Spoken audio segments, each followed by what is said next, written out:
tres leyendas de baloncesto gallego, manresano y nacional, en este programa O Noso Básquet.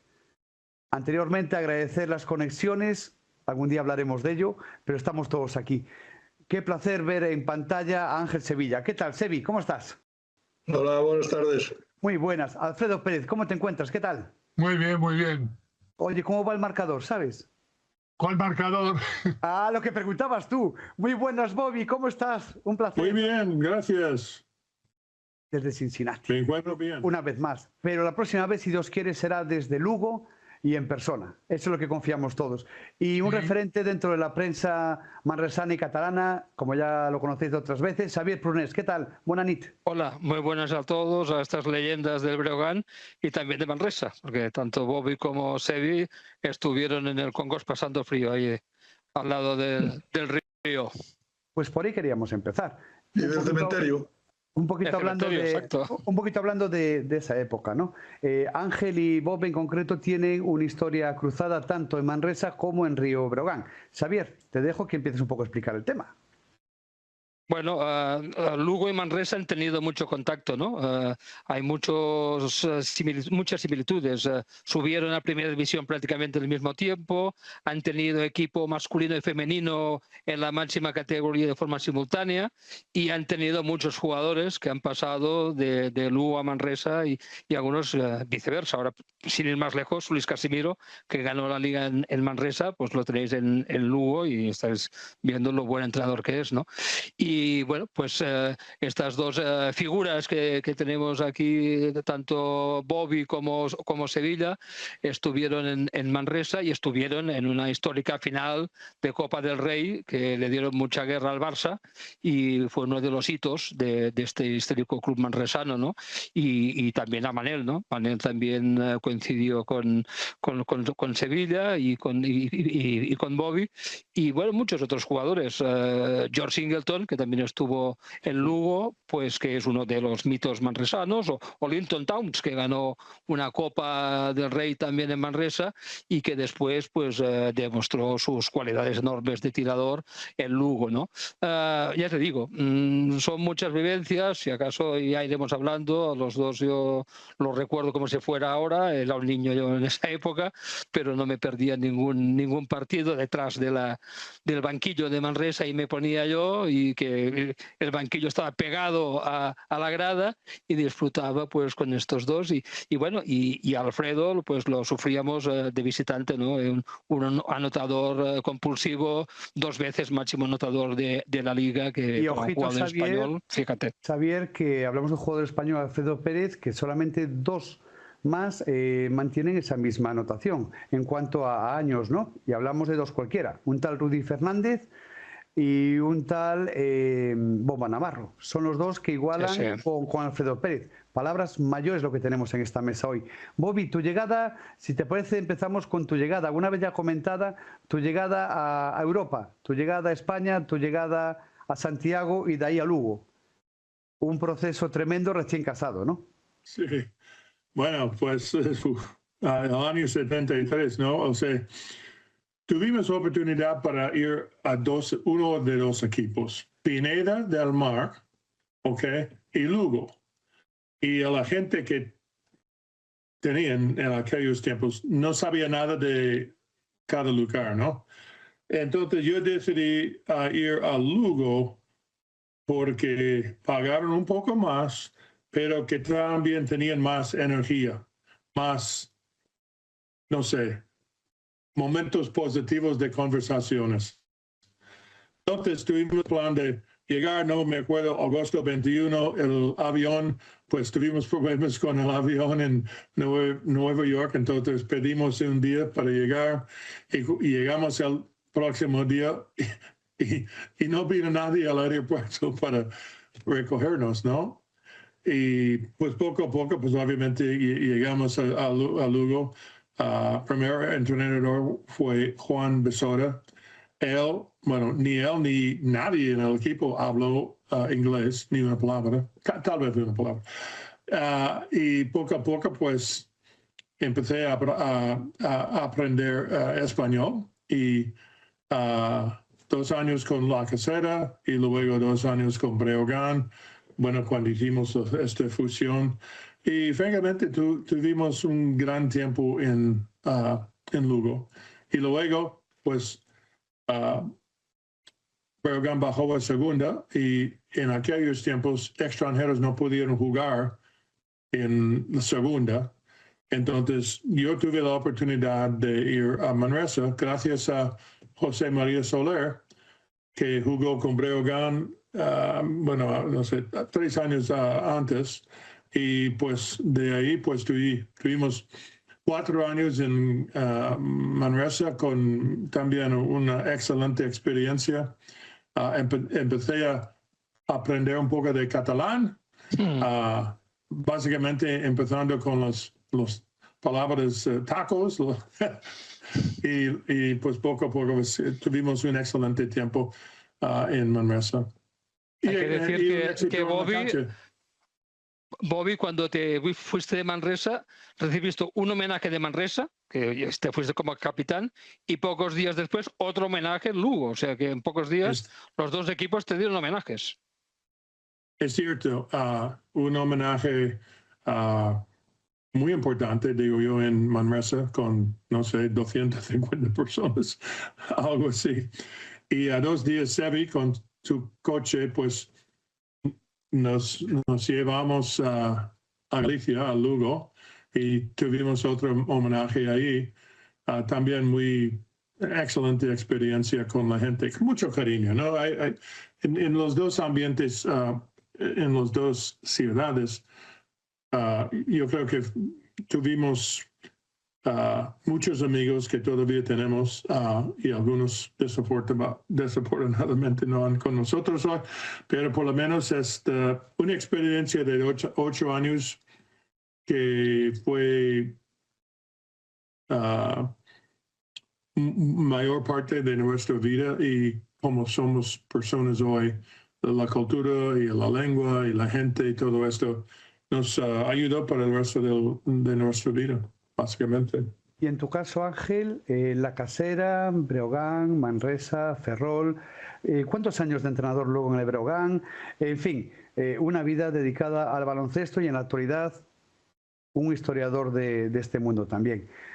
Ángel, ¿cómo fue tu salto de aquí a Manresa? Primero, antes de ir a Manresa, estuve en Ferrol y el Hogar. Sí, por eso. O sea, de Galicia a Manresa, sí. El año que Bobby sale de Breogán, que es el año ese que habla del descenso, él se va a Manresa y yo me voy al Hogar. Estoy 2 años y después de esos 2 años me voy a Ferrol, voy a Manresa. Estoy allí otros 2. Pude haber continuado, se lo decía antes a Bobby, pude haber continuado otro año más, pero el equipo prácticamente se deshizo. Y quedó de entrenador Jaime Ventura, que ya era la segunda vez que coincidía con él, y las 2 veces en Lugo, cuando él llegó, yo me fui, y esa vez también me fui. Y él me lo decía, me decía, jo, tío, no hay forma de que coincidamos nunca juntos. Yo de aquella quise dejarlo y profesionalmente prácticamente lo dejé de aquella. Qué suerte tuviste, sí. Pero bueno. Si os parece, tocamos un poco la etapa de Fullerton, la etapa de Sevilla, Manresa con Xavier Prunés, antes de retomar lo que es en Onoso Vázquez Gallego, el bloque de Alfredo Pérez, Bo Fullerton y Ángel Sevilla, pues defendiendo la camiseta celeste, ¿no? Xavier, todo tuyo. Bueno, fue una época, esa en Manresa, donde el equipo se benefició un poco de los jugadores de Barça y Juventud, algunos ya veteranos, pero otros no, porque habían empezado muy jóvenes, ¿no? Entonces, Manresa contaba con grandes jugadores como Miguelito López Abril, como Víctor Escorial, como Luis Alcañiz o el gran Miguel Ángel Estrada, ¿no? Era un equipo que en el Congost era prácticamente imbatible, porque se hacía fuerte allí. El público, como en Lugo, estaba muy cerca de la pista, había mucha presión y sabía el equipo hacerse valer, ¿no? En esas condiciones. Y bueno, Bobby era un pilar indiscutible. Yo recuerdo algunos partidos que son míticos en Manresa. Recuerdo una victoria contra el Barça 94-93 que le costó el cargo a Kucharski, un año que el Barça estaba a punto de ser campeón de Liga, y que por contrato el Barça no dejó jugar ni a Escorial ni a Estrada, que teóricamente estaban cedidos, ¿no? Y Manresa, con con Javi Molina, si recordáis Javi Molina, Sí. pivot en su época de estudiantes, ¿no? Y que, bueno, en esa época ya era un jugador bastante veterano y físicamente, pues, con movimientos limitados, ¿no? Y el Manresa, pues, prácticamente con 5 o 6 jugadores le ganó a ese Barça que ya tenía a Epi, a Sibilio, a Solozabal, a Ansa, ¿no? Y eso le costó el cargo. Y luego recordamos también otra canasta de Bobby en esa media vuelta suya tan característica, desde 4 o 5 metros, siempre en el lado derecho contra el Real Madrid, ¿no? Que también supuso una victoria importante. Le escuché alguna vez a Alfredo, precisamente, decir que Bobby era muy bueno tirando, pero que defender no le gustaba tanto. No sé si Alfredo a eso sigue con esa opinión o la cambió. Yo me refería fundamentalmente a los rebotes.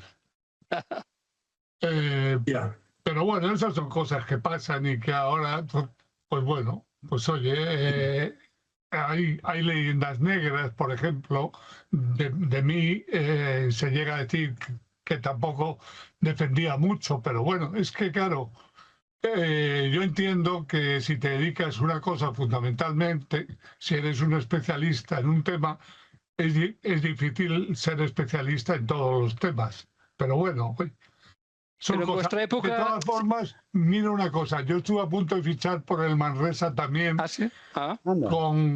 Cuando estaba entrenador Juan Martínez era Serra, Antonio Serra. Cuando estuvo Serra de entrenador. Antonio Serra. Estuve a punto de irme, pero bueno, no. Tú estuviste un año en Mataró, ¿no? Con Antonio Serra. Estuve y con en Mataró Juan Martínez, con Antonio, sí. Pero solo un año. ¿Cómo fue que solo fue un año? Un año fue, o sea, bajó el Bosco de primera división y bueno, pues me ofrecieron irme allí, me fui allí y al año siguiente pues se deshizo un poco el equipo y yo me vine para Lugo. Y de hecho, pues bueno, hicimos bien porque les ganamos a ellos, incluso en Mataró, con la última canasta de aquí, del amigo Ángel Sevilla. ¿Te acuerdas de aquella personal? Es la primera victoria del Breogán fuera de casa en su historia. La primera victoria del Breogán fuera de casa. Alfredo no la vio, o sea que no diga que la vio porque estaba en el vestuario ya, lo habían echado por faltas. Estos medio minuto antes de acabar el partido me echaron por faltas, sí. Y salió a la pista duchado con una toalla, bañado, o sea, con la toalla a la pista a celebrarlo. Vaya por Dios. Cuando le avisamos si se había enterado. Y el entrenador decía que habíamos empatado. Qué suerte. El entrenador creía que habíamos empatado los Antonio Santiso, que en paz descanse. Sí, pobre. El Manresa, Ángel, no te dieron muchos minutos. Recuerdo que jugaban 5 o 6 jugadores y Joan Besora no te utilizaba mucho, ¿eh? Bueno, en aquella época jugaban siempre en casi todos los equipos 5 o 6 como mucho y los demás estábamos para mirar. Porque Televiso le pasaba a César Garcelán, no le pasaba al resto de los que estábamos allí. Y el año siguiente, cuando llegó Manel, pues a Navarro le pasó lo mismo. Pero era típico de aquella época el jugar solo con cinco jugadores, 6 jugadores máximo. Pero bueno, fueron 2 años muy buenos en general. Date cuenta que el primer año, lo que estabas diciendo antes, el equipo que se hizo, para alguien como yo, o sea, procediendo donde procedía y viniendo donde venía, era como tocar el cielo. El único jugador que no era internacional de aquel equipo era yo y los juniors, el Joan Codes, el Jordi Clotet y el López Mu. El Miguel López, vamos, le llamamos. Miguel López, sí. Éramos los únicos que éramos internacionales, los otros habían sido internacionales todos, entonces para mí aquello fue... Y encima jugamos la Copa del Rey y la jugamos en Ferrol, encima, donde acababa yo de venir. Es lo que iba a preguntar yo ahora, justamente. Bob, ¿algún recuerdo especial en España? Muchos, pero la Copa del Rey seguro que es un recuerdo muy especial, ¿no? Contra el Barcelona. Sí, por supuesto. Bueno, tuvimos un excelente equipo con 3 hombres de 2 metros jugando casi todos los minutos. Pero Barcelona también tenía Bob Goyet, De la Cruz, Sabilio, también un equipo con mucha altura. Entonces, fue una guerra debajo del aro, ¿no? Y teniendo el partido en Galicia, para mí un regreso a casa también. Fue una cosa importante también. Mucho ambiente en el pabellón aquel día. Y pues sí, hablando de baloncesto, probablemente es la experiencia más importante que tuve. Y fuiste el máximo anotador del partido, de aquella final. Fuiste... Sí. Exactamente. Sí. Con su 2-0-7, Sí. exactamente. Sí. Yeah. Sebi, ¿tú cómo la viviste? Yo la viví bien, porque salí al final también, jugué 3 o 4 minutos y metí una canasta y me tiré otra que ya no vi un toque de área ni el aro, y entonces fue muy importante. Pero siempre, aquel partido yo siempre tengo un poco de pena, porque habiendo estado como estaba allí y como estuve allí, y habiendo hecho 2 años muy buenos como había hecho, bueno, pues quizás se me podía haber aprovechado también un poco más y tal, pero bueno, esto es lo de siempre. Lo que pasó, pasó y ya está. Pero bueno, no porque lo diga yo, sino porque también lo decían los demás. Y el partido nos fastidia además con todos los grandes jugadores que había allí, y que también es un gran jugador. El que nos fastidió fue Manolo Flores, ¿eh? Nos fusiló, pero literalmente nos fusiló. Y no había línea de 3 de aquella, pero nos jugó el segundo tiempo y yo creo que metió 23 puntos en el segundo tiempo, algo así. Y sí, el resto, el partido lo tuvimos controlado muchísimo tiempo. Ángel Navarro había hecho una defensa estupenda.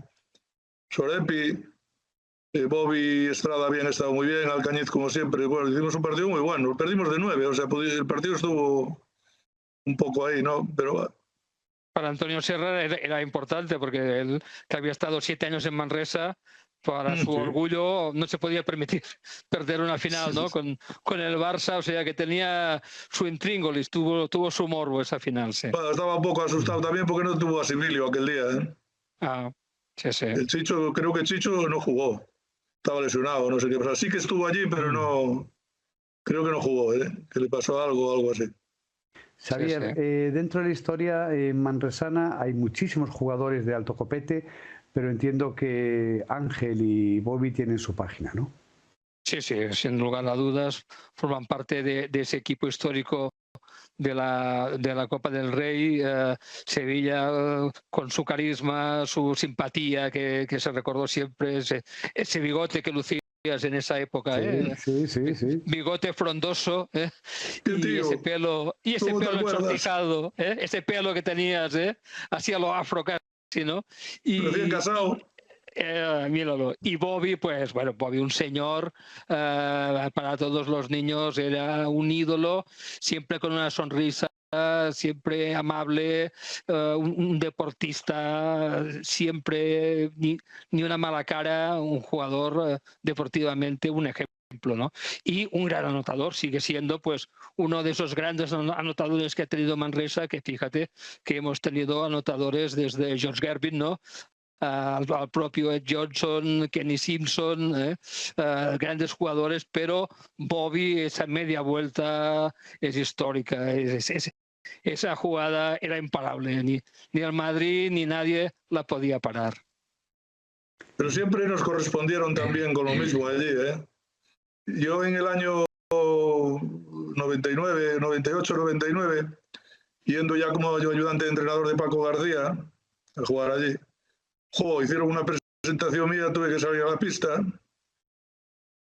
a saludar y tal, allí todo el mundo en pie y tal. Muy emocionante. Bueno, Lugo y Manresa, lo que comentaba, son dos ciudades muy similares, ¿no? Que sienten el baloncesto casi como algo propio, ¿no? O sea, prácticamente vas por Manresa y vas por Lugo, y el Breogán y ahora el Baxi y el Manresa son un comentario habitual, ¿no? De barra de bar, ¿no? Lo que no pasa en otros sitios, ¿no? Porque, bueno, mucha gente ha jugado, mucha gente pues ha seguido no solo el Manresa, lo comentábamos antes, el CB Manresa, que llegó a haber una época que hubo 2 equipos en primera división, ¿no? Supongo que Alfredo, tú te acuerdas de la pista aquella. Había una pista de los equipos de Manresa que en una falda de una montaña que estaba inclinada, ¿no? Sí, entonces la segunda parte mira la cara de Bob. siempre jugaba a favor de pista, porque el rival tenía que subir. No sé si os acordáis de esa pista, ¿no? Sí. Y yo me acuerdo de Franquesa, que era mejor no acercarte mucho a él. Santi Franquesa. Sí, señor. Sí. Santi Franquesa, a los hermanos Riera, ¿no? Colell, Juliá, el padre de los Jofresa. Armando Pérez, que había estado aquí. José María Jofresa, ¿no? Mucha gente, ¿no? Elías, que creo que también jugó en Lugo, ¿no? En Lugo, sí, jugó con nosotros. Sí, o sea que con la Casera y con el Breogán. Son muchas vidas entrelazadas, ¿no? Porque son dos ciudades de baloncesto en mayúsculas. Pues antes de irnos a Lugo con el tema de la Casera y Breogán, antes de acabar ese bloque, Ángel, Bob, ¿alguna anécdota que queréis compartir con nosotros? ¿Algún momento importante, si es la Copa del Rey, que os apetezca? La parte mala, venga, ¿alguna cosita? Bueno, la parte mala, no ganamos el partido. Claro. No, parte mala me refiero a cosas fuera de la instalación polideportiva. Me refiero a otras cosas. ¿Sabes qué dices? ¿Qué piensas? Hombre, yo creo que hablar del presidente Carlos Casas, era un personaje, ¿no? Pero Carlos Casas podíamos estar hablando, igual que de ellos, de nosotros, pues muchísimo, ¿no? Pero a mí fueron 2 años, como dije antes, inolvidables, por la categoría, por lo que jugamos, por estar en primera división otra vez. Fui recién casado para allí, vivimos una luna de miel casi continua, el equipo nos trató siempre muy bien, la ciudad muy bien. Bueno, entonces... Lo que era increíble, el vestuario ese de Congos, que era minúsculo, ¿cómo podíais entrar ahí los 10 jugadores? Porque era muy pequeño, ¿no? Sí, muy pequeño, sí. Y siempre hizo frío. Pero mucho frío. Más frío en Manresa que en Lugo. Más frío en ¿dónde? Más o menos igual. Con mucho frío. Además, en Lugo nunca tuvimos agua caliente para la ducha. Sí. Ay, por Dios. Bueno, en ese vestuario de Manresa, la anécdota la sabéis, ¿no? Que vino George Gervin, 4 veces máximo anotador, y dijo que era el pabellón de entrenamiento. Dijeron, no, este es el pabellón donde jugamos. Y entró el vestuario, lo primero que vio fue un ratón dentro del vestuario que tenía ahí su madriguera, y puso una cara, pero bueno, aguantó como campeón, como lo que era. Bienvenido, George. Iceman. Pues mandamos un saludo. Yo creo que lo pasamos muy bien. A todas las personas que nos siguen visto desde hoy en día y que estemos aquí, pues bueno, pues mucho mejor, ¿no? Por suerte aún estamos aquí. Personas que están en Manresa y que nos están siguiendo en el día de hoy.